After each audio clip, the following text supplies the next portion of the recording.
avec du recul, il faut quand même être un peu orgueilleuse, un peu le regard voilé, de se dire que moi, toute seule, au milieu de l'Institut national du cancer, ça allait le faire. Je lui raconte mon mal-être et là, je vois l'œil s'illuminer en me disant « Mais vous ne voulez pas y rester alors, non ?» Il me dit « Moi, je suis dans le souci parce que j'ai un réseau dans le 93 qui ne fonctionne pas. Il faut trouver quelqu'un. On cherche un directeur. C'est un réseau qui va fermer si on ne trouve pas un directeur. C'est un réseau de cancérologie. Il faut le structurer. Il faut que ça fonctionne. On ne sait pas trop comment ça fonctionne. Venez. » Et je dis oui. Bienvenue sur les grandes épopées. Je m'appelle Jafar Steblenraji et chaque semaine, je vais à la rencontre de femmes et d'hommes, aujourd'hui à la retraite ou qui ont tourné une page majeure de leur vie professionnelle. Ils transmettent sans filtre les apprentissages et les anecdotes qui ont marqué leur carrière.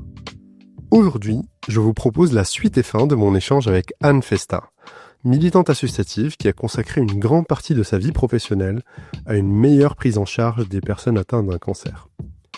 Dans cette deuxième partie, nous aborderons entre autres son péché d'orgueil lorsqu'elle a été chassée pour la première fois par une nouvelle agence d'État, sa transparence lors d'une période professionnelle difficile qui lui a permis de rebondir ou encore sa contribution à la mise en place d'un nouveau rôle en santé, le patient formateur.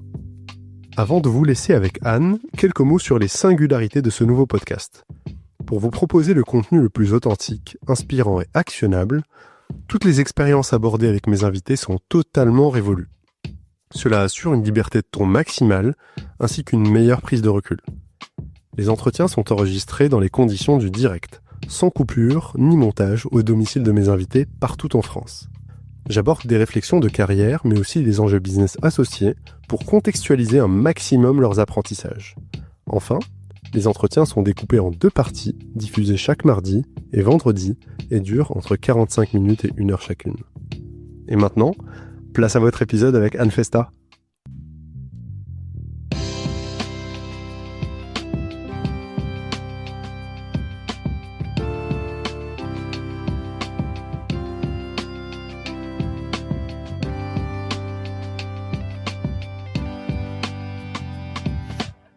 Tu es chassée par l'Institut national du cancer. On vient chercher. Oui. Cette fois, on vient chercher Anne Festa. C'est ça. Ça y est, enfin. C'est exactement ce que tu dis. Voilà. C'est-à-dire que j'étais là. C'est pas que j'avais fait le tour, mais ça roulait. J'avais donc, et vous imaginez bien, formé des gens. C'est-à-dire qu'il y avait 33 accompagnateurs en santé qu'on formait à l'université. On avait créé un diplôme parce que tout ça, quand même, s'est concrétisé. Parce que pour que eux soient légitimes et qu'ils ne vivent pas ce que j'avais vécu, immédiatement, je les ai collés à la fac. C'est-à-dire qu'ils avaient un DU, un diplôme universitaire, abrité à Paris 8, puisque j'avais fait là mes études et mon objet d'études était l'ERI. Donc Paris 8 m'avait ouvert les portes pour monter un diplôme qui s'appelait Information en médiation en santé. C'est quand même incroyable parce que tu montes un diplôme. Oui, spécifique à ce métier. C'était un nouveau métier. C'est tellement une revanche. Mais c'était un nouveau métier. Les accompagnateurs en santé, on avait appelé ça n'existait pas. Donc tous les gens qui étaient dans les ERI et qui sont sans doute encore dans les ERI sont passés par Paris 8, par ce diplôme que j'ai fait, j'ai envie de dire, sur ma détresse et ma douleur. Et que j'ai fait pour eux, quoi, en me disant il faut pas qu'ils passent par là, pas pour eux, parce que je me sentais une âme de sainte, pas du tout, mais pour le projet, parce que je me disais pour exécuter ton plan. On rentre dans les règles. Il faut un diplôme universitaire, bim, ils ont un diplôme universitaire. Et en plus, pour cadenasser tout ça, en formation en oncologie, c'était les médecins de l'Institut Gustave Roussy qui formaient à Paris 8, comme ça ils pouvaient pas dire que leur formation était nulle. Très bien. Voilà. T'as baqué tout ça, c'était calé. Et donc, je suis un peu perdue là par rapport au récit. Du coup, tu t'es chassée pour la première fois de ta vie. Donc, tout ça a été fait, était en place. Et donc, c'est pas que ça tournait, mais j'observais ça. On montait des ERI un peu partout en France. Et voilà. Et là, boum, arrive l'Institut national du cancer, la directrice de la communication de cet institut qui vient me voir et qui me dit « On cherche quelqu'un, on a pensé à toi ». Tu vois, donc l'Institut national du cancer était jeune, avait 3-4 ans. Et du coup, on a un service de communication et tu comprends l'information, tout ce que tu as fait sur les ERI. En fait, on voudrait pas vraiment le centraliser parce que évidemment que c'est pas centralisable, mais on voudrait, tu vois, ton idée de co-construction avec les associations, de faire les brochures avec les associations, c'est vachement bien.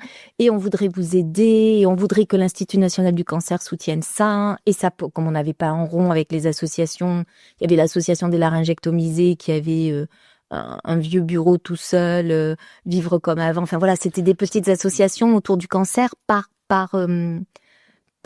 organe. C'est juste pour nos auditeurs, pour qu'ils comprennent bien. En fait, là, l'institut dont on parle, c'est une agence d'État. Là, c'est pas une asso, c'est vraiment l'État. C'est le plan cancer 1, la première, le premier article ou la première recommandation du plan cancer 1 par Jacques Chirac à l'époque, c'était créer une agence d'État comme il y avait eu l'agence pour le sida. Créer une agence nationale d'État et c'est l'Institut national du cancer qui est créé. Donc c'est une agence qui dépend du ministère de la Santé et qui est là pour coordonner tout ce qui est fait autour de la cancérologie et médicaux sur la recherche fondamentale, les appels à projets, mais sur l'accompagnement, sur les premières consultations d'annonces à mettre en place, sur l'information médicale, sur les centres d'information. Donc, tu vois, les ERI, les Allo Cancer, tout ça, pour un peu, ils disaient pas chapeauter, eux, ils disaient coordonner. Et donc là, clairement, je le dis et ce fut un péché d'orgueil. C'est-à-dire que je me suis dit, waouh, pour la première fois, on reconnaît. Pour la première fois, on vient me chercher. Pour la première fois, on m'offre un salaire que je ne pouvais même pas imaginer. Parce que quand tu es dans le milieu associatif et quand tu es sur des dévouements expérimentaux, tu gagnes très peu d'argent. Et tu donnes beaucoup de toi. Et il faut savoir que les gens qui sont dans le milieu associatif sont très peu payés et font très certainement pas 39 heures par semaine. C'est vraiment un sacerdoce par moment et c'est du militantisme et on le fait pas pour le fric, clairement. Et je le faisais pas pour ça, mais on arrive avec un salaire qui était vraiment très convenable. Et on vient me chercher et j'arrive à l'Institut national du cancer et là, je fais un péché d'orgueil en me disant waouh, mais toutes ces associations, ça va être génial parce qu'elles vont avoir des sous, on va pouvoir développer leur système d'information, les ERI vont être encore mieux informés, on va faire un système Allo Cancer de nouveau puisque l'autre avait fermé sous l'égide de l'INCa, ça va être absolument génial. J'ai tenu 10 mois. Et là, je vais la faire super courte parce qu'aujourd'hui, j'espère que cette agence a bougé. Et que je suis pas là pour juger, mais à cette époque-là, de ce que j'ai vécu à ce moment-là, je suis face à ce qu'on peut imaginer être le plus administratif, le plus éloigné de la réalité du terrain, avec des gens qui savent, qui sont convaincus, sans doute en toute bienveillance d'ailleurs, mais qui sont convaincus de ce qui est bon pour les gens qui sont malades, de ce qu'ils attendent, de ce qu'il faut faire. Et qui vont, de mon point de vue, je dis bien que c'était mon ressenti et mon point de vue, qui vont vampiriser à cause de moi. Je veux dire, parce que je fais venir toutes ces associations que je connais, avec lesquelles j'ai bossé, avec lesquelles on a lutté, avec lesquelles on a intégré, avec lesquelles on a vraiment fait on est rentré, quoi, je veux dire, dans les systèmes, et qui vont de façon hyper spontanée et toute naïve, donner leur savoir et rien récolter. Donc toi, à ce moment-là, en fait, ce que tu vis, c'est presque... T'as l'impression de trahir finalement d'où tu viens. Je trahis d'où je viens et je comprends que, une fois de plus, ceux du terrain ne sont pas entendus, que le savoir profane n'est pas reconnu dans les instances. Alors là, nous pouvions avoir des médecins, puisque le président de l'INCa était un professeur, que les chargés de com étaient tous diplômés Sciences Po ou je sais pas quoi, ou ENARC ou tout ce que vous voulez, qu'ils avaient tous des doctorats de je ne sais pas quoi, qu'ils étaient tous épidémiologiques. Ils savaient. Et ils avaient une méthodologie de travail, ils n'entendaient rien, ils n'écoutaient pas. Et du coup, quand ils recevaient les associations, je le vivais moi, comme dans les tours de table qui faisaient un petit mépris social. Ils vivaient ça comme du témoignage et non pas comme un savoir, comme une expérience, comme un vrai truc, quoi. Ouais. Et j'étais désespérée parce que honteuse de me dire mais pourquoi cet orgueil? Honteuse parce que tout ce que je pouvais faire et tout ce que je pouvais ramener était ramené systématiquement à tu peux pas dire ça comme ça, il faut ramener ça dans des cases. Tu dis péché d'orgueil, mais il y a aussi, j'ai l'impression que tu arrivais avec une ambition, peut-être une méconnaissance du mécanisme, parce que tu t'es peut-être dit, et à ce moment-là, c'était aussi une conviction. Tu disais, j'allais avoir des moyens, on va passer à une autre échelle, on va faire les choses mieux. Et en fait, tu réalises. Ouais, mais franchement, avec du recul, faut quand même être un peu, comment dire ça? Ouais, un peu orgueilleuse et un peu le regard voilé de se dire que moi, toute seule, au milieu de l'Institut national du cancer, ça allait le faire. Okay. Alors même que je sortais, que j'étais à l'Institut Gustave Roussy de cette lutte dont je viens de parler. Je pense que j'ai manqué de jugeote ou que j'ai pas voulu le voir à ce moment-là, ou que j'étais fatiguée. On peut me trouver des excuses. Je veux bien me retrouver. mais clairement, clairement. Parce que je me dis, j'essaie de projeter à là des personnes qui nous écouteraient, qui seraient dans une situation un peu similaire où en fait t'arrives avec une ambition et tu te dis j'arrive dans un environnement où je vais avoir plus de moyens, je vais avoir plus de force de frappe, je vais pouvoir aller encore plus loin dans mes ambitions et dans mes convictions. Tu peux aussi parfois juste faire sorte de mauvaise analyse du contexte dans lequel tu arrives, en te disant en fait je pensais qu'on allait aller à droite et en fait on va à gauche ou inversement. Et la mauvaise analyse, elle est aujourd'hui à l'aune des années passées très claire. C'est-à-dire que je pense que cette chose-là est transposable. C'est-à-dire qu'on peut imaginer que quelqu'un, même dans un boulot technique, ait pendant des années un savoir expérientiel, enfin je veux dire acquis vraiment une vraie expérience et qui va aller là où ça se conceptualise, on va dire. C'est un peu ça une agence d'État. Et qu'il est tout fier, tout content. Il faut à ce moment-là faire attention à une chose, et c'est ce que j'ai compris, mais trop tard, c'est qu'il faut avoir des alliés à l'intérieur. C'est-à-dire qu'il faut ou avoir infiltré déjà avant toi des gens qui ont exactement la même conception de la reconnaissance de ces savoirs expérientiels, ou bien avoir des acquis politiques, pourquoi pas. Je les avais pas à l'époque, parce qu'on peut imaginer qu'ils soient dehors, mais qu'ils soient tellement forts politiquement, et donc dans mon milieu, c'était au niveau santé, par exemple un appui au ministère de la Santé, par exemple un appui au cabinet du ministre, par exemple Thomas Turce, dont j'étais sûre qu'il prendrait peut-être la direction de l'Institut national du cancer, tu vois, s'il y avait quelque chose. Et là, t'y vas, parce que là, t'as déjà des réserves. Et c'est vrai que j'y repense en fait, quand on a préparé cet entretien, tu m'as aussi dit qu'il y avait des personnes qui t'avaient quand même dit attention. Oui. Donc c'est... Oui, donc j'ai pas écouté. Oui, donc il y a ça quand même. T'avais des signaux quand même ça pouvait ne pas répondre à tes attentes. En même temps, ça n'a pas bouleversé grand-chose, ça n'a rien démoli, parce que les choses étaient ancrées, pour le coup, sur le terrain.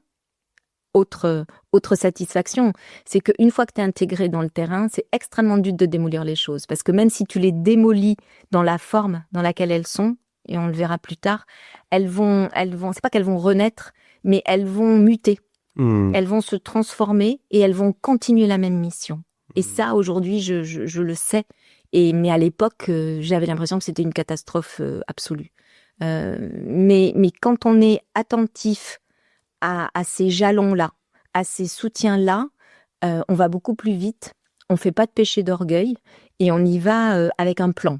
Et moi, j'y suis allée sans plan, en fait. Et alors, du coup, fort de cet apprentissage, comment tu rebondis après ces 10 mois ? Je rebondis en disant, 10 mois plus tard, fallait que je parte.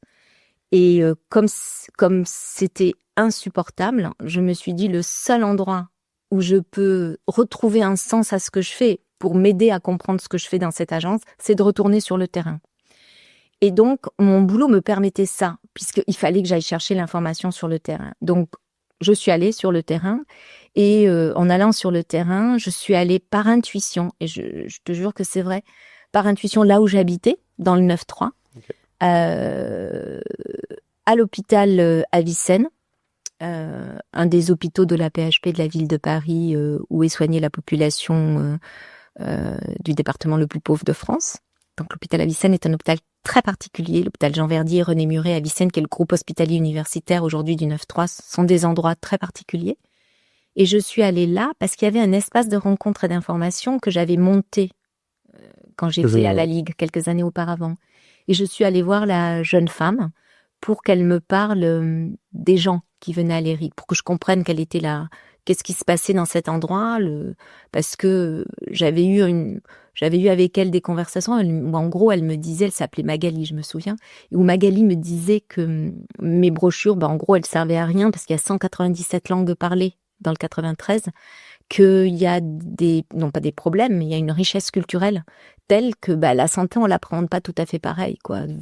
Et quand la langue maternelle n'est pas le français en plus, voilà, tout ça. Et ça m'intéressait. Je me disais, je vais aller m'occuper et je vais aller regarder ce qui se passe là en reprenant ma casquette d'ethnométhodologie. Et je voulais aller là en me disant, je vais écrire un truc et puis je verrai bien. Enfin, c'est une espèce de petite vengeance de sortir de là. Et bref, là, je tombe sur un oncologue. Mais tu y vas à titre personnel, là? Non, j'y vais à titre du boulot en me disant... J'étais encore à l'agence. D'accord. En me disant, ça faisait 10 mois que j'y étais, et en me disant, je vais faire un poste à ma mesure, et s'ils n'en veulent pas, ils seront obligés de me virer. Mais du coup, j'avais décidé de travailler pour ce qui faisait sens pour moi. Okay. Et donc, j'avais décidé d'aller recueillir comment ça se passe d'informer un public c'est un public vulnérable qui n'a rien à foutre des brochures en français et qui en plus n'aborde pas sa santé comme n'importe qui. Ça veut dire que tu réussis. Est-ce que tu réussis ça? Tu réussis à réinventer ton job? Non, parce que non. Pour la bonne. Ça aurait été belle. Non, je n'ai pas allé jusque là. Non, pour la bonne raison que quand j'arrive dans l'espace de rencontre et d'information, et le chef de service d'oncologie, qui était, puisqu'il est parti après ailleurs, le professeur Jean-François Maurer à Vicenne, qui me regarde avec son œil bleu là, un peu méfiant, parce que je venais de l'Institut national du cancer. Tous les oncologues du terrain pensaient pique-pendre de cette agence, donc il en pensait pas forcément du top à l'époque, parce que je pense qu'il se sentait aussi dans cette communauté en disant que fait cette agence et quelle reconnaissance ils ont du boulot, quoi. Donc tout ça, le temps que ça se mette en place, ça s'est mis en place plus tard.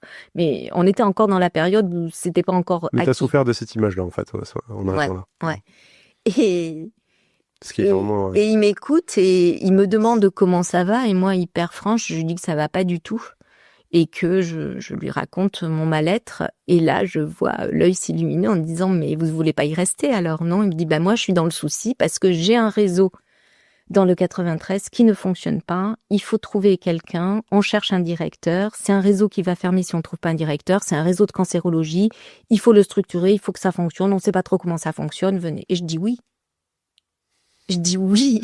Donc là, l'apprentissage, c'est parce que en fait, là, t'as failli réinventer ton job. Finalement, en fait, dans un lieu contraint. Non, mais déjà, t'as pris quand même. C'est hyper intéressant. On fait juste une pause là-dessus parce que tu vois que ça marche pas, qu'il y a une impasse à l'agence. Plutôt que de dire je quitte. Stratégie de fuite qu'on pourrait avoir. Toi, tu t'es dit non, en fait, je suis déjà à un endroit. Je vais essayer de réfléchir à comment est-ce que je pourrais réinventer mon job. Et en arrivant face à ce professeur, en fait, d'une certaine manière, tu parles de ton problème avec de manière très sincère. Oui. En fait, tu expliques ton problème. Oui. T'as pas une posture. Et en fait, en disant les choses, c'est là où l'opportunité se présente. Oui, c'est exactement comme ça que ça s'est passé. C'est-à-dire que ça, c'est aussi jamais mentir, mais on peut faire des mensonges par omission dans le milieu professionnel, voire même ça peut être recommandé. Par contre, être toujours dans la sincérité. Quand ça va pas faire semblant que ça aille. Parce que finalement, ce professeur Maurer est dans les boards d'experts de l'Institut national du cancer. Ce professeur Maurer m'a refait rentrer, l'histoire est jolie, dans les boards d'experts de l'Institut national du cancer que j'ai quitté. Il était le président de ce réseau dont on va un peu parler, qui a pris un essor considérable. Il savait pas quoi en faire et il a suivi, un peu comme Thomas Thurs, il a suivi à un moment donné en se disant c'était un réseau qui était au service des médecins du 93. Or, un réseau de santé, c'était pas pour les médecins, c'était bien pour prendre en charge et accompagner les parcours des patients. Et du coup, il me dit, quand j'arrive avec le projet en disant mais c'est pas un réseau qui peut fonctionner comme ça, vous parlez qu'aux médecins, il y a que des médecins. Il me dit ok, comment on fait? Et du coup, il m'a autorisé à revenir à ce que j'avais appris avec la muco, à co-construire avec les gens concernés. Donc là, je fais appel à tous les camarades des associations. C'est le retour en force d'Anne Festa qui rappelle les copains. Qui rappelle tous les gens qui savent. Ouais, non, mais c'est génial. Tous les gens qui avaient monté les ERI. Tout ce réseau, c'est un vrai réseau de connaissances, c'est un vrai réseau d'experts, c'est un vrai réseau.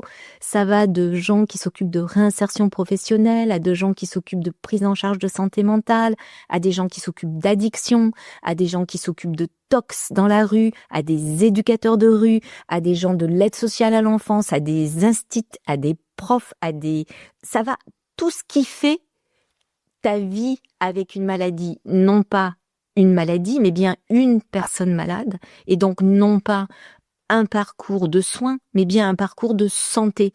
Et c'est comme ça qu'on travaille, en se disant, chaque fois qu'il y en avait un qui retombait dans le soin, on disait non, il est malade, comment on fait de là à là? Et on a créé un parcours qu'on est allé présenter à l'Agence régionale de santé en disant c'est ça qu'on va transformer. C'est ce réseau Oncologie 93 va devenir ça. On m'a dit, franchement, vous avez 1 an, Mme Festa. Avec le conseil d'administration que vous avez qui a rien fait avant, vous n'y arriverez pas. Je dis mais ce conseil d'administration, c'est pas qu'ils ont rien fait avant, c'est que il n'y avait pas de plan d'action et que ils l'avaient pas construit avec les personnes malades. Et donc, bref, peu importe. Mais c'est intéressant parce que c'est encore un moment dans ta carrière où tu arrives avec une idée, un plan, un sponsor quand même avec ce professeur. Oui. Et tu vas voir l'ARS et en fait ils te disent bon en fait on va tuer ça dans 1 an en fait et du coup faites-le pour aller au bout de votre budget. C'est exactement ça qu'on m'a dit. Vous êtes en début d'année, allez au bout du budget. Ouais, c'est fou. Et voilà.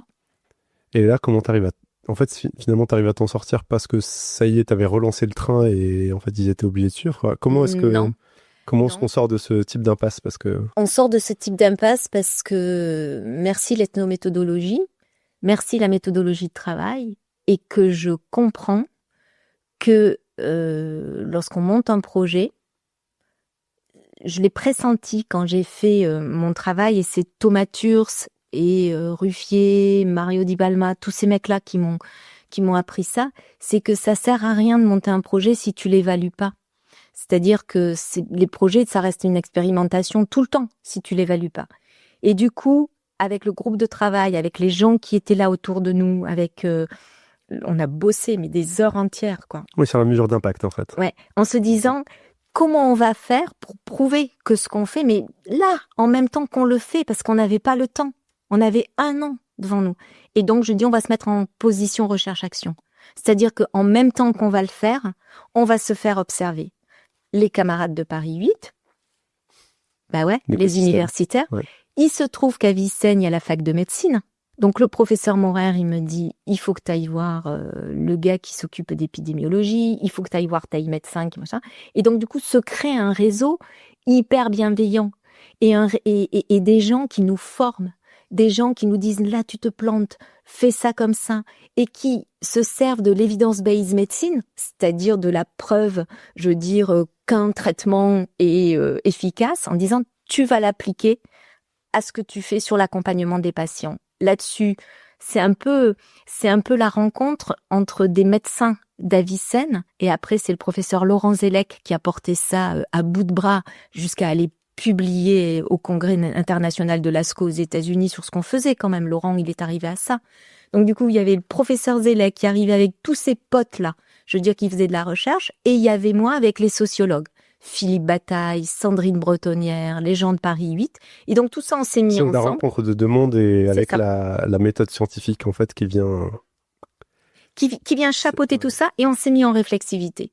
C'est-à-dire que quand je disais, je lance ça, je regarde tel parcours, on faisait des études de parcours et on faisait des interviews. Donc les gens avec qui je travaillais comprenaient pas. Je disais, tu vois, ce patient, ça fait 3 mois qu'on l'accompagne, demande-lui l'autorisation d'aller chez lui, comme ce que tu fais, et d'aller l'interviewer. Qu'est-ce qu'il en a retiré? Qu'est-ce qu'il faudrait qu'on change? Qu'est-ce qui serait bien pour lui? Et on analysait tous ces verbatims et on modifiait notre façon de faire en fonction de ce que voulaient les gens, de façon, j'ai envie de dire, presque mensuelle. Qu'est-ce qui se passe? Ça veut dire que le réseau répondait exactement aux attentes des personnes en situation de vulnérabilité. On est allé prouver ça à l'Agence régionale de santé. Honnêtement, ils ont été vraiment surpris et ils ont été chouettes parce que ils ont vraiment adhéré. Vraiment. En vrai. C'est-à-dire qu'au bout d'1 an, on les avait tous dans la poche, quand même. Dans le sens où... Même la personne qui t'avait regardé dans les yeux, oui, qui avait dit... et qui est devenu un défenseur après du réseau, en vrai. Ouais, c'est-à-dire que... super fort. Mais c'est pas super... transformer des détracteurs en promoteurs, en fait. C'était pas super fort dans le sens où, je vais quand même dire quelque chose, c'est que ça nous semblait évident de devoir bosser comme ça parce que c'est du fric de l'État. Donc c'est normal quand même que l'État sache si ça marche ou pas.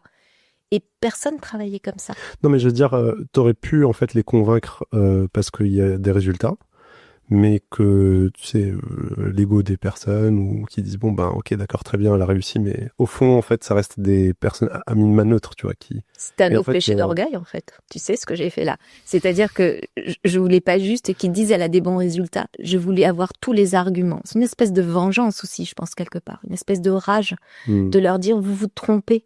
Et vous vous trompez parce que quand vous faites un appel à projet sur ça, c'est pas ça que veulent les gens. Mais pour pouvoir prouver ça, fallait bien que j'arrive avec les vrais verbatims, avec les vraies demandes, pas avec des supputations. Nous pensons que... Oui, bien sûr. Tu vois. En tant que sociologue, j'ai étudié la littérature et je pense que non. En tant que directrice du réseau, avec les équipes, avec les psys, avec les diètes, avec les assistantes sociales, avec les aides-soignantes, avec les infirmières, avec les bénévoles, avec les éducateurs, avec les instituts, avec tous les gens qui sont autour, voilà ce qu'on a recueilli et voilà ce qu'on vous dit. C'était pas juste l'université. C'était l'inverse. C'était l'université qui nous aidait à mettre en forme, je veux dire, la réalité de la volonté des gens concernés et à leur donner la parole de façon argumentée et avec une méthodologie indiscutable. En tout cas, là, du coup, il y a un apprentissage pour nos auditeurs qui est assez fort sur la capacité à, dans un environnement très contraint, parce que tu as 1 an et du coup, il faut faire et montrer l'impact en même temps. C'est que c'est possible, en fait, de le faire déjà, 1, et que 2, c'est même nécessaire si, en fait, tu veux que ça survive. Donc, d'une certaine manière, tu pouvais pas faire l'économie de ce travail-là de recherche-action. Donc, c'est intéressant, c'est-à-dire que si, par exemple, quelqu'un aujourd'hui qui nous écoute a envie de finalement prouver dans un environnement peut-être où il y a beaucoup de détracteurs l'impact de son projet, il va regarder l'université. Il faut aller chercher en fait des tiers de confiance. L'université, on a travaillé avec Sciences Po aussi. Voilà, ça veut dire qu'à un moment donné, tu as forcément des experts, des gens qui ont étudié, des gens qui sont indiscutables. Et vraiment, je ne remets pas du tout ça en question, au contraire, je veux dire. Et d'aller chercher cette expertise-là, d'aller chercher des gens qui vont être intéressés.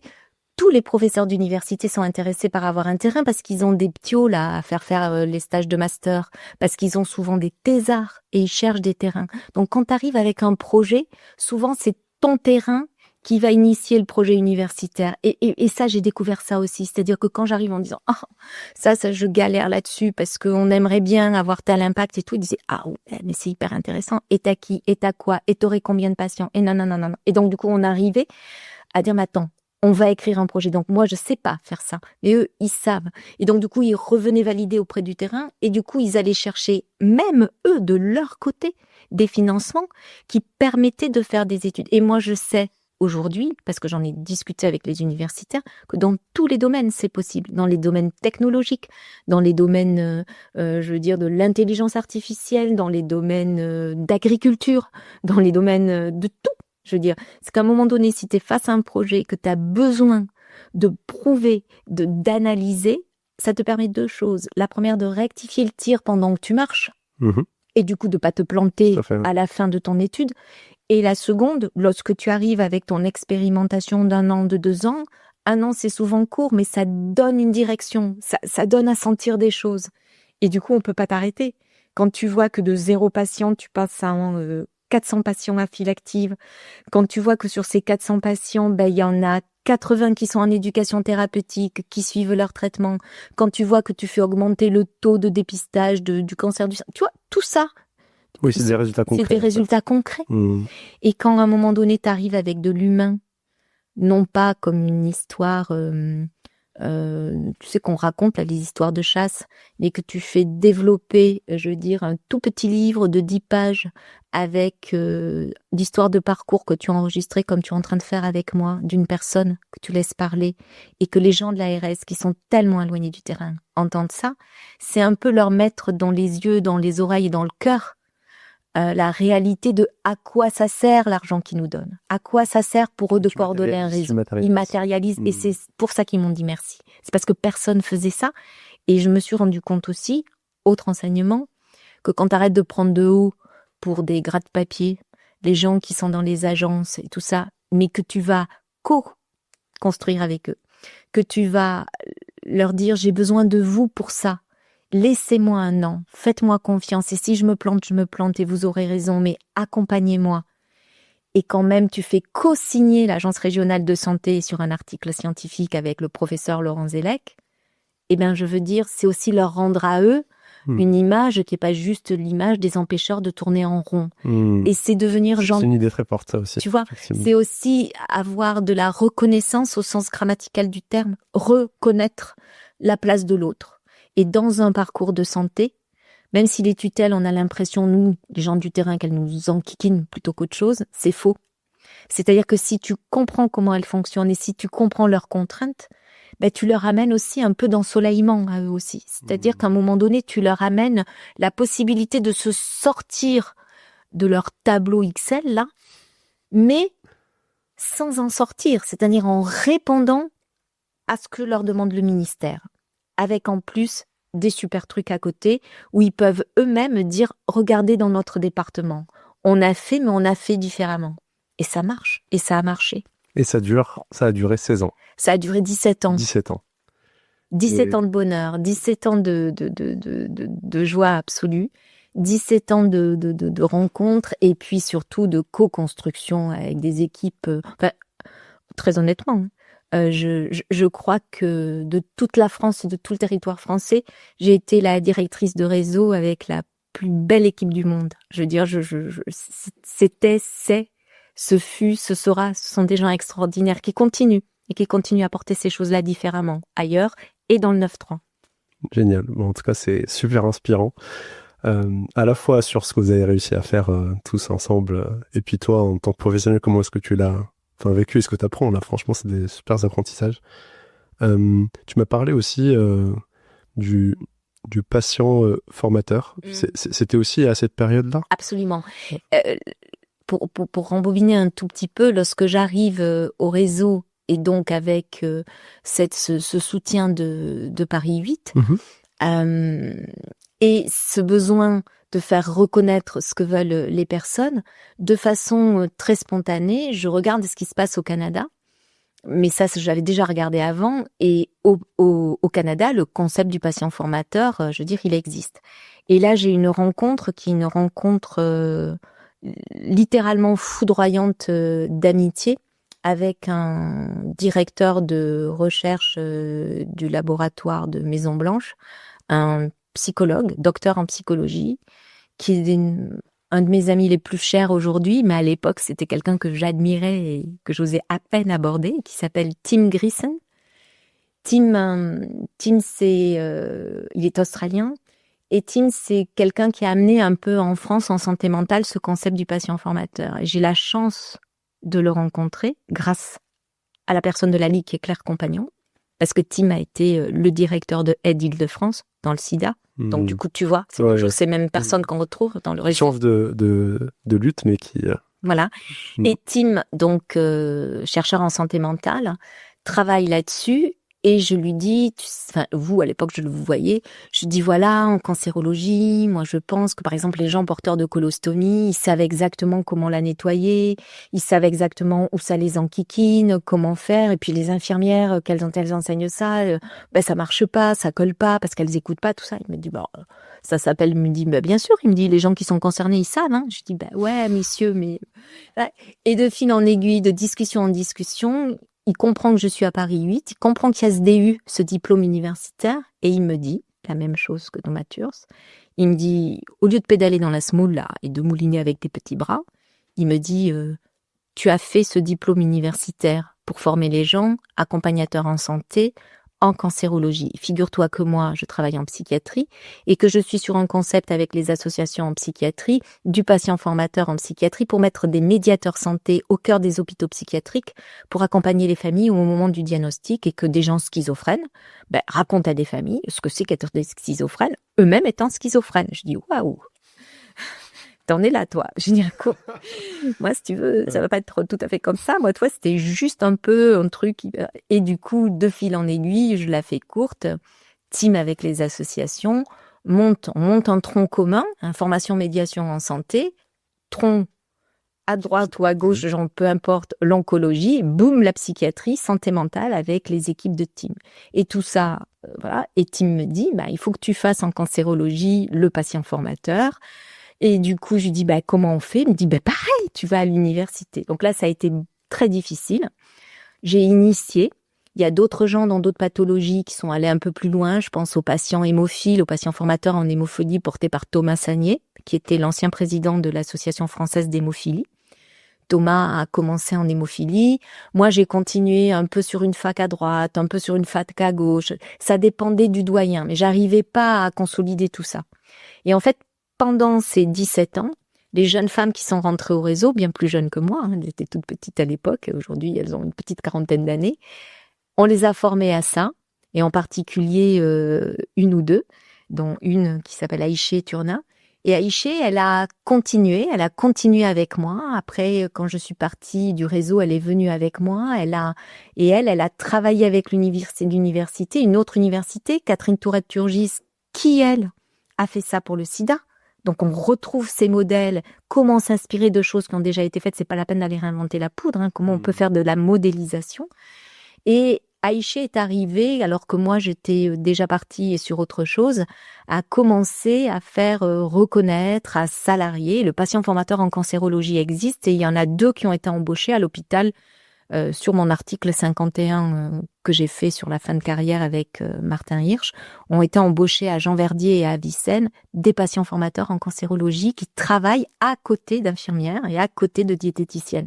Mais il a fallu, entre la rencontre avec Tim, le début d'expérimentation à l'université, la bataille avec les doyens, la continuité du boulot avec Aïché Turna, je pense qu'il nous a fallu une petite vingtaine d'années. Ouais, c'est fou. En fait, c'est des combats où il faut vraiment résister dans la durée et construire ce réseau dont tu parles. En fait, c'est un peu le réseau qui est robuste, qui d'ailleurs dépend de quelques personnes, mais idéalement du moins possible, j'imagine. Oui. Parce que sinon ça s'écroule. Et du coup, il faut aller inoculer le virus là où on peut. C'est-à-dire que au lieu de dire les hémophiles ils l'ont fait et nous on n'y arrive pas, il faut aller tout de suite voir par exemple Thomas Sagnier qu'on a évidemment rencontré et dire comment t'as fait. Et du coup, on voit la filière de Thomas où lui, il avait déjà des professeurs en hémophilie qui étaient pour. On va les raconter aux médecins qui veulent pas. Attends, il y a des professeurs en hémophilie, des professeurs comme toi, et les médecins comme toi. Pourquoi ça marcherait chez nous? Mais viens, on en discute et on les fait rencontrer. Et tu vois, c'est comment tu inocules le virus, comment tu les fais un peu pas mousser, mais tu leur donnes envie. En disant, une publication là-dessus, ça aurait de la gueule quand même. Enfin, voilà. Ouais. Comment après on fait monter l'université? Comment on en revient à ce que je t'ai dit? C'est-à-dire, tu trouves un professeur, tu dis, moi, j'ai un terrain d'études là. Comment on intègre un patient formateur en cancérologie dans une université qui n'en veut pas? Oui, tu partages ton problème de manière claire à quelqu'un qui peut t'aider. C'est ça. Et en fait, la personne derrière... qui a un intérêt. Oui, évidemment. Et souvent, à l'université, la publication... dans tous les domaines, c'est quand même une belle monnaie d'échange. Ah oui. J'ai un terrain, tu fais une publication, en gros, pour résumer. Moi, c'est bien quand il y a des messages qui sont simples aussi. C'est génial. Et donc, tu réussis... bon, là, t'es allé un peu vite, mais il y a tellement de sujets qu'on peut aborder ensemble. Mais c'est un des sujets sur lesquels t'as beaucoup travaillé et qui...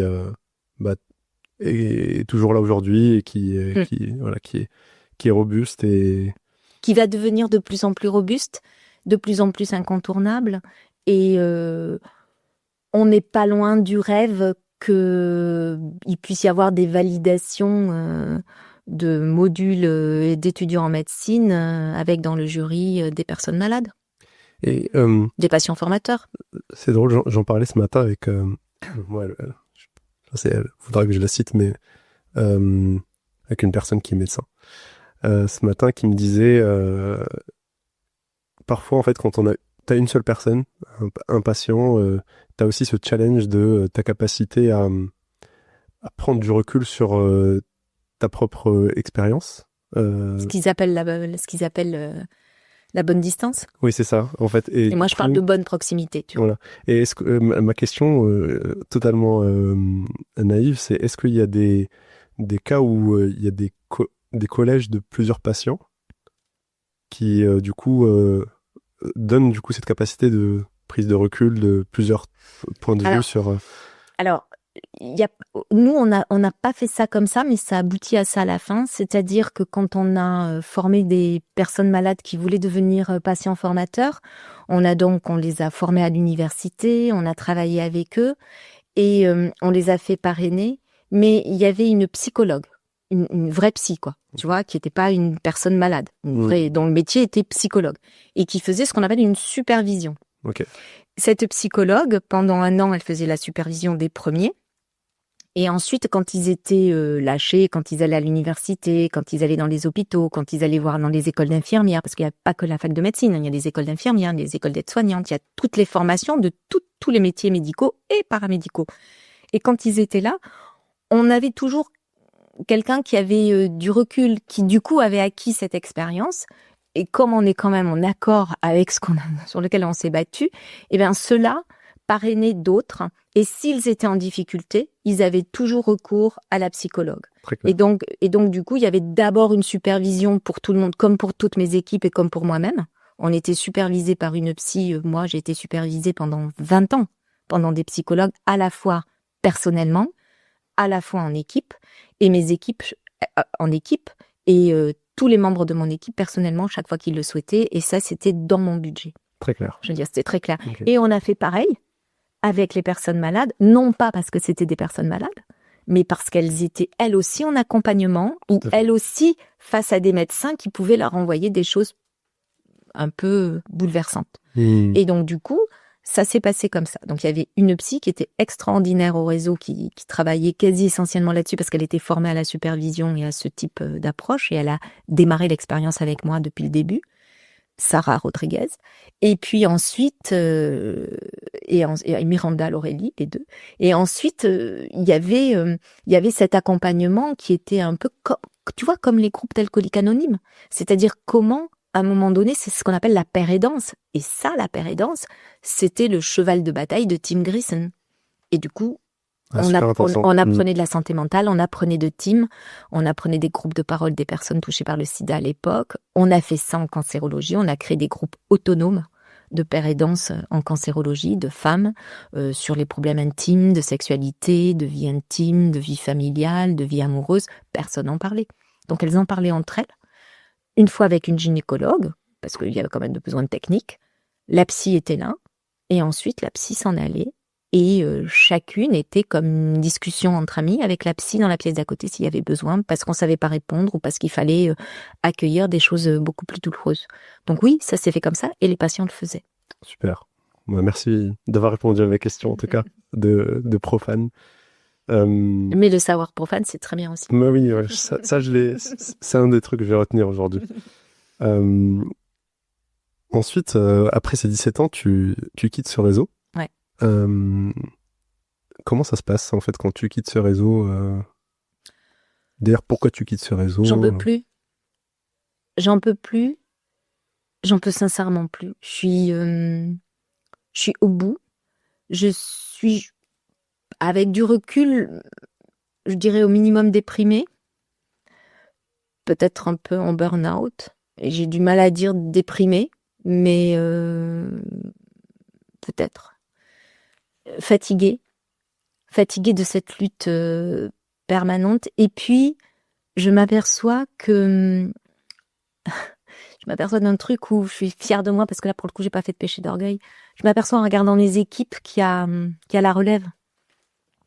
Je m'aperçois qu'il y a des jeunes femmes absolument magnifiques, qu'il y a qui a un savoir-faire, qui a une espèce de truc, et je me dis, c'est le moment de partir.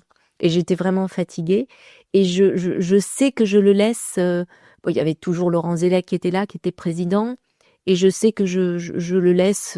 Voilà. Ce que j'ai pas mesuré au moment où je suis partie, c'est que c'était en vrai très fatigant, que ces jeunes femmes sont immensément talentueuses, compétentes, et que les équipes étaient évidemment hyper prêtes et investies, que Laurent effectivement était pas. Mais je me suis pas aperçue en fait que ça demandait un tel don de soi que c'était limite professionnel, quoi. Et c'est là où j'ai compris pourquoi j'avais été fatiguée, c'est parce que je ne sais pas quand, je ne sais pas comment, je ne sais pas à quel moment, mais j'ai dépassé la limite professionnelle. Et du coup, t'incarnais vraiment plus, en fait, t'incarnais vraiment ce réseau. Et du coup, c'était pas bien du tout. Et je m'en suis aperçue un peu trop tard.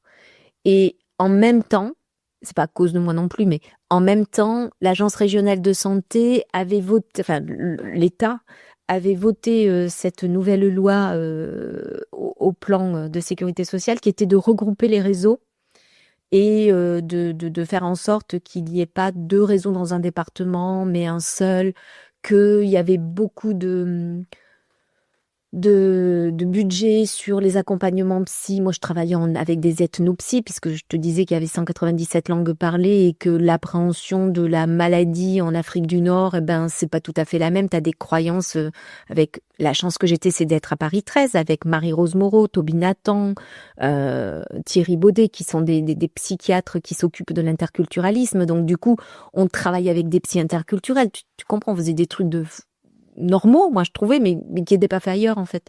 Et tout ça, fallait continuer de le porter, fallait continuer d'évaluer, fallait continuer d'aller voir l'ARS avec nos petits verbatims dont je t'ai parlé, avec nos petits parcours. C'était un temps de fou.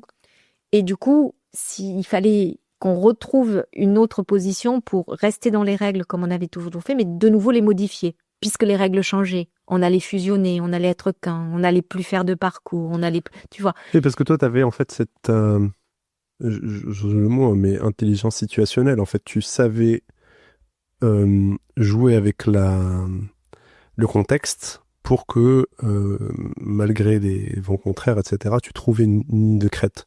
Et ça, c'est une compétence, en fait, qui est vraiment pas évidente à avoir. Et là, ce que tu dis, c'est que le contexte évoluant, il faut identifier la nouvelle ligne de crête. C'est ça. Et les gens l'ont pas fait. T'es plus là pour le faire. Non. Et je pense que c'était bien que je sois plus là pour le faire, parce que ça aurait été épuisant, que je sais pas si avec les nouvelles règles ça serait passé. Et donc du coup, je leur en ai beaucoup voulu au début. Je l'ai dit d'ailleurs, et on s'est fâchés, mais bon, on s'est retrouvés, donc ça va. Mais Laurent a jeté l'éponge. Et avec du recul, il a eu raison. Il est docteur, il est professeur en oncologie, quoi, tu vois. Tu vois ce que je veux dire. Oui, son métier principal, c'est déjà c'était déjà de sauver des gens, sauver des vies, et de les sauver dans les meilleures conditions possibles quand tu travailles à Vincennes. Faire avancer la recherche. Voilà. Il est professeur, quoi, Laurent, tu vois. Il n'était pas directeur du réseau.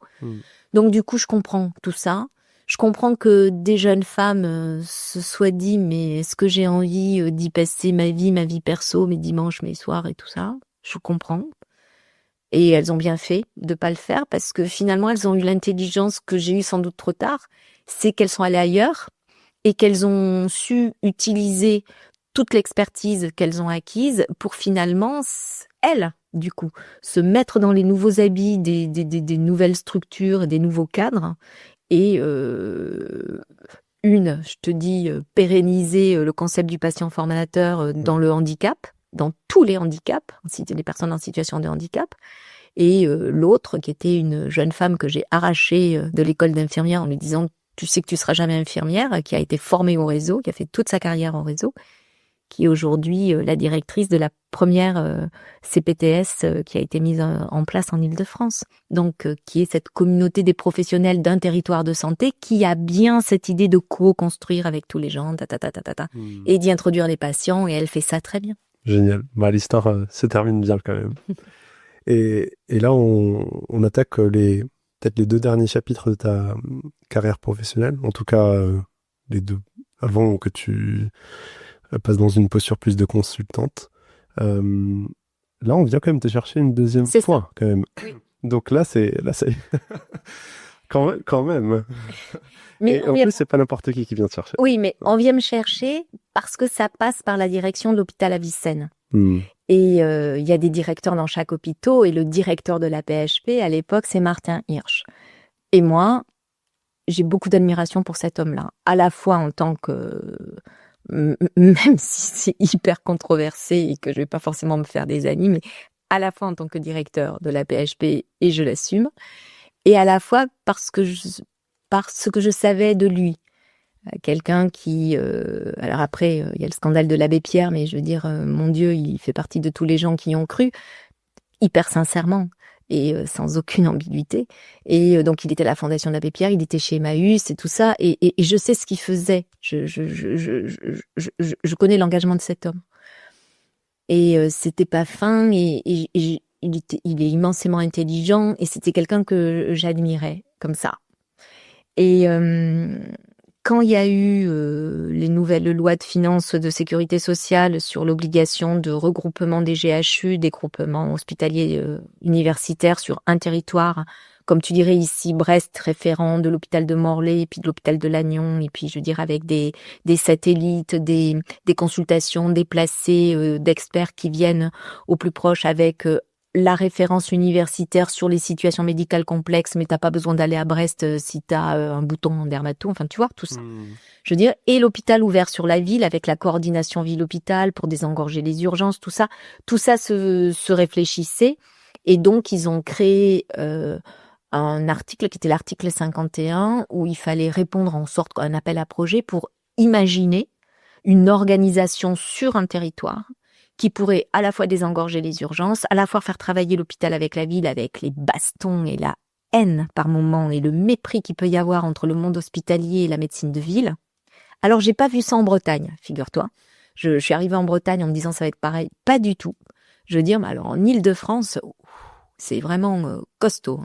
Et donc, du coup, avec une incompréhension de ces deux mondes, une impossibilité de travailler ensemble.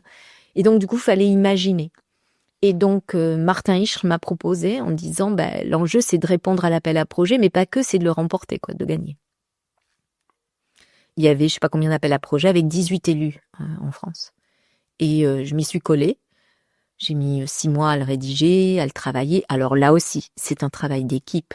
J'ai rappelé tous mes camarades associatifs. On a travaillé pour avoir quelque chose d'innovant et non pas uniquement avec des médecins. Donc, petite bataille à l'intérieur de Jean Verdier, Avicenne, René Muret, ce groupe hospitalier universitaire, parce que quand même, c'est des docteurs et quand même, ils voulaient porter l'appel à projet et quand même, ils voyaient pas trop l'intérêt d'y mettre les associations. Déjà que c'était compliqué avec les URPS, médecins généralistes. Enfin bref, je te passe tous les détails.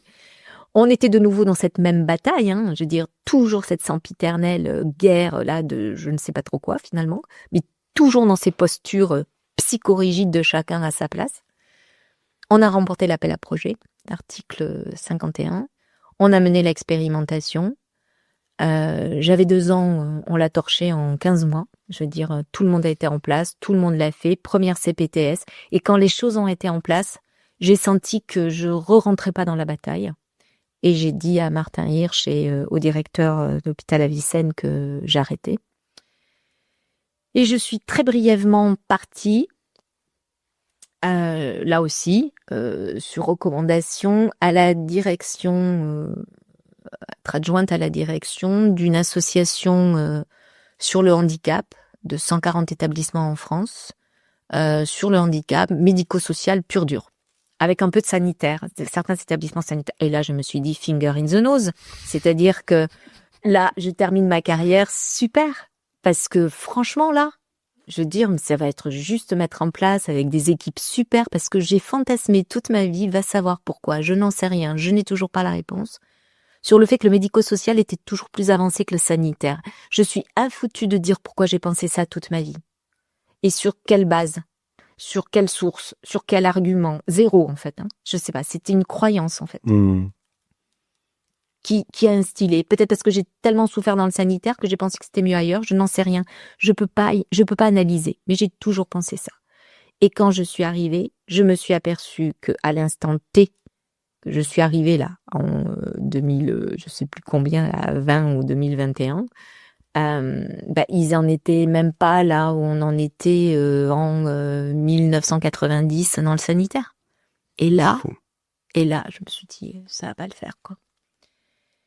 Et c'est là où, pour terminer, pendant les années réseau, entre 2013 et 2015, j'ai fait une formation à l'éthique clinique, à la PHP, au sein de la PHP. Cette formation a bouleversé ma vie, a bouleversé ma façon de voir, et ça m'a amené tout ce que je t'ai raconté. C'est-à-dire cette posture questionnante en permanente. Et dans la formation d'éthique, pour faire extrêmement court, tu apprends à te servir d'une boîte à outils pour des questions médicales et cliniques, comme son nom l'indique. Tu as le principe de non-maltraitance. Est-ce que je vais pas maltraiter la personne en faisant ça?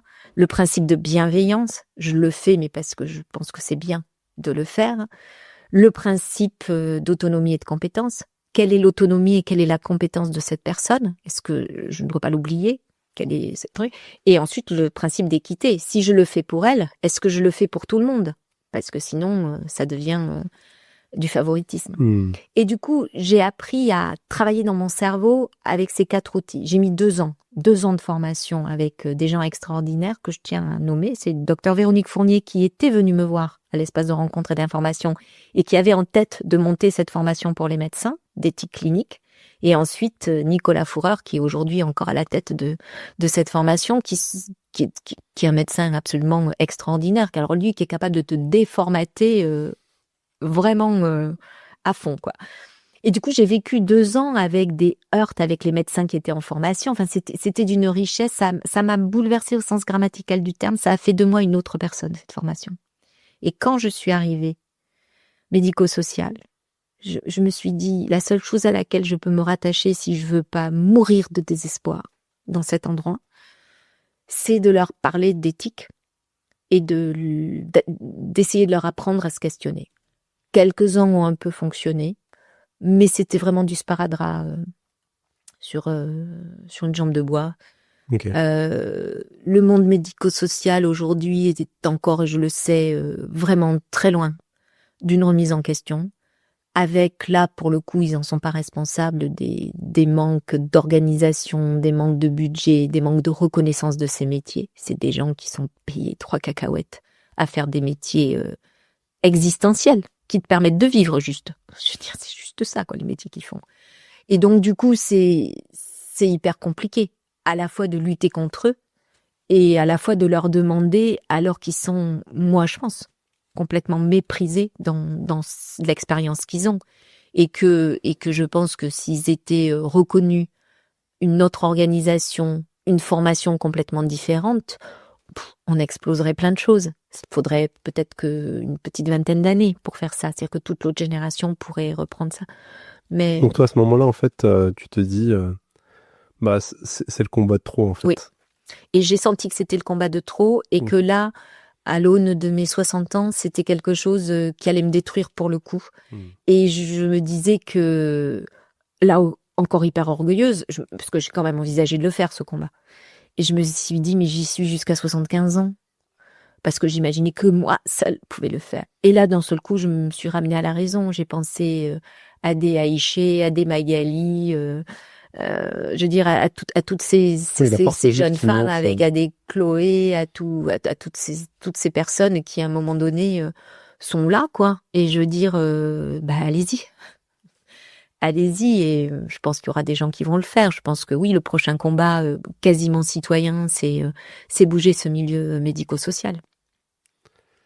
Écoute, je pense qu'on va terminer sur cette note, qui est une ouverture, oui. Une invitation en tout cas, pour ceux qui...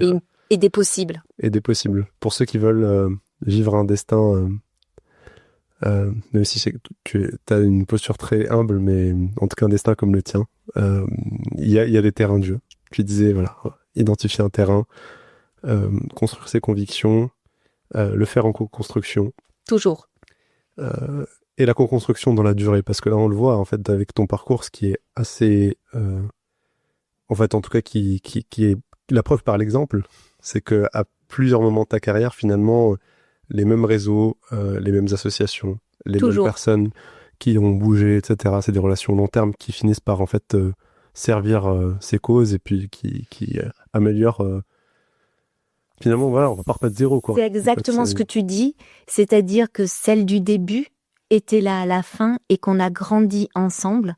Et si tu permets, je voudrais juste terminer sur quelque chose, c'est-à-dire que toute l'épine dorsale de tous les gens qui ont été avec moi, de tout ce qu'on a pu faire en équipe, de tout ce qu'on a co-construit, ça a été d'inverser les paradigmes de ce qu'on fait habituellement. C'est-à-dire habituellement, en médecine et même dans le monde sociologique, on regarde ce que font le plus grand nombre. Ben nous, on est parti du principe qu'on voulait inverser la chose. On se disait que si on était capable de traiter des cas extrêmes, alors on allait renseigner la norme. Ou pour le dire autrement, c'est ce que faisait l'APF quand ils se battaient pour les plateformes d'accès aux bus, tu sais, pour les fauteuils roulants. En fait, ça sert à qui ?